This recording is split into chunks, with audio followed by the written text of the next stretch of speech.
we have so much technology where you have one device that does 10 functions. But there are just some procedures that require their own device, their own single function thing. And that one device just does that and nothing else. There's nothing else to lock it down. There's nothing else. And this is how powerful it can be.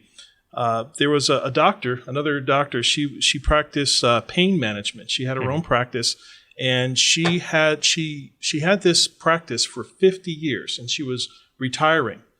And I was hired in to break down her own system and to destroy all the patient files so that they wouldn't end up in the hands when the office was being disassembled.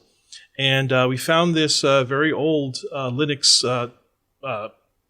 tower in the corner in this closet.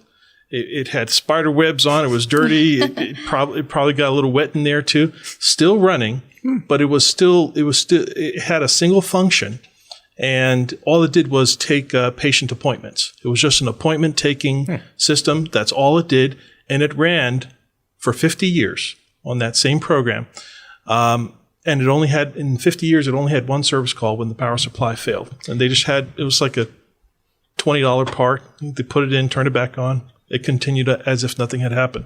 What company made that? We need more of that. We need more Linux. Well, it wasn't anything special about the computer. It just had a single function, and it was never online too. So if you want a computer to run a really, really long time, leave it offline. Okay, you leave it offline, it'll never update. There'll never be any bad patches. There'll never be any of these things. So at the very least, even if they had a complete meltdown of their system, they still had their patient appointment schedule. At the very least, that's what they had, and they had it consistently.